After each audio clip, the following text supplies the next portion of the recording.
9 justices of the Supreme Court took their initial votes today after 3 days of arguments this week on President Obama's health care law. Their decision is not expected until late June. The vice president told CBS in an interview that the administration's focus is on implementing the 2-year-old law, not on the court's deliberations. No one's made any money betting an outcome of cases based on the oral arguments and the questions asked. We think the mandate and the law is constitutional, and we think the court will rule that way. I just think we should focus on what is the law doing for people now and what would happen if, in fact, the Republicans were able to repeal it. Former Massachusetts Governor Mitt Romney signed into law a bill similar to the one passed on the federal level, but he told an audience in Wisconsin today that if the court does not strike down the Affordable Care Act, he hopes to repeal it. If Obamacare is allowed to stand, government will directly control almost half of the U.S. economy. Government must have, it's got to be smaller. It's got to have strict limits placed on its power. Obamacare violates both those principles, and if I'm president, I'll repeal it.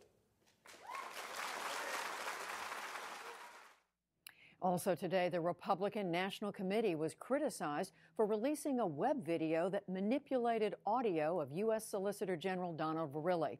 The audio was edited so that it would exaggerate pauses he made while arguing Tuesday for the government in favor of the health care law. Because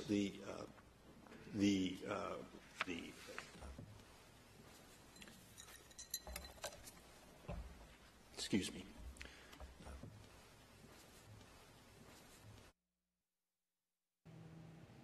Joining us now is Marcia Coyle with the National Law Journal. She covers the Supreme Court for the NewsHour, and she was there for the arguments this week. And welcome back. Thanks, Judy.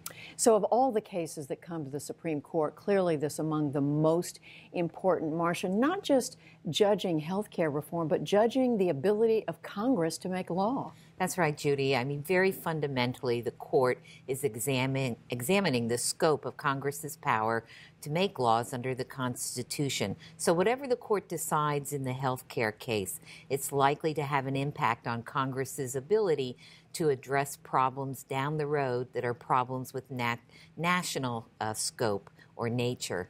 The court may announce limits on Congress's power. We don't know, but it certainly goes beyond the health care law that's at issue right now. So today, the justices, after the hearings earlier this week, they met, they had a conference. Tell us what that goes on. Sure. There is a room off the Chief Justice's chambers. It's a stately room with a fireplace, and it also has an oblong table. The Chief Justice sits at the head of the table. Justice Scalia is at the other end. He is the senior associate justice, and the chief, by tradition, presents the case to the other justices, says his vote, gives an explanation, and then by seniority, they go around the table announcing their votes. If the Chief Justice is in the majority at the end of that vote tally, he will assign the majority opinion either to himself, perhaps, or to another justice. And then if he's not in the majority, the justice who is next in line, most senior in the majority, will do the assigning of the opinions.